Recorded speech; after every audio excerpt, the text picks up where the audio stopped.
You've been writing books for quite some time now. What got you started?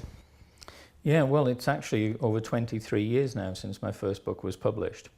How it came about was that I was invited to be part of a small working party at a university, helping two of the staff there to provide a guide for when their students went out on work placements. We worked very hard on that guide, we put a lot of effort into it, and over time it grew and grew. So this short guide got to be a medium-sized guide, then it became a rather long guide. And I had the idea, well, it's now almost book length, and if it's good enough for the students of that particular university, it should be good enough for the students of any university. So the net result of that was we managed to get it published as a short book. And the publishers were very pleased with that and then invited me to submit some more work. And at that time I was doing a lot of work around crisis intervention. So I ended up writing a book specifically about crisis intervention, which then turned out to be my first sole authored book. And interestingly, after 21 years, a second edition came out of that. And that's been, something that I've been very pleased about.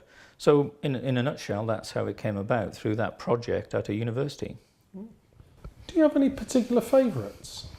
Yeah, there's two particular books that stand out in my mind. In my teenage years, I was very much into languages. When I was at school, I was very keen on learning languages and finding out as much as I could about language. That then developed later on in my professional career to an interest in communication more generally. And so I started to realise then that communication is such an important part of everything we do, in a sense. If things go well, very often it's because the communication went well. If things go badly, very often it's because the communication went badly. So I really got into this idea of it's not just about languages, it's about communication more broadly. So when I got the chance to write my effective communication book, I really enjoyed that. I really put my heart into it, and for me it still stands out as one of my most important works.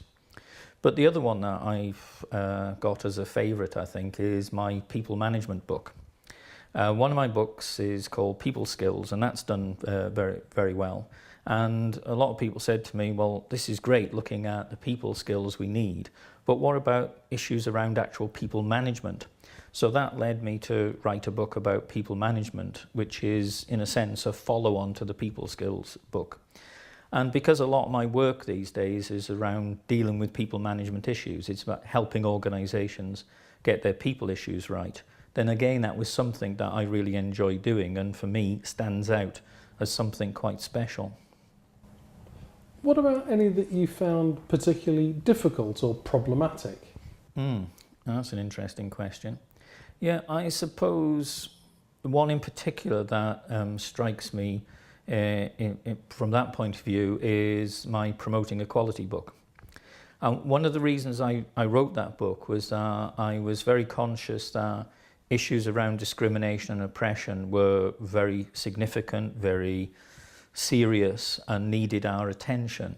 But I was also very conscious that a lot of the stuff that had been written about it, a lot that was talked about in terms of promoting equality and, as we'd say these days, valuing diversity as well, so much of it was simplistic, so much of it, in a sense, walked all over the complications and the sensitivities. So when I wrote that book, I wanted to make sure I didn't make that mistake. I wanted to make sure that it was spot on. And so normally when I'm writing, I'm quite relaxed about what I'm writing, and I'm quite an experienced writer now, of course. But with that, I just wanted to make sure that it was spot on. And I think it was in the end. The feedback I've had tends to suggest that it was. But it took a lot more effort and attention than a book normally does. And do you have any plans now? Yeah, actually I've got quite a lot of plans. It's difficult to pin them down.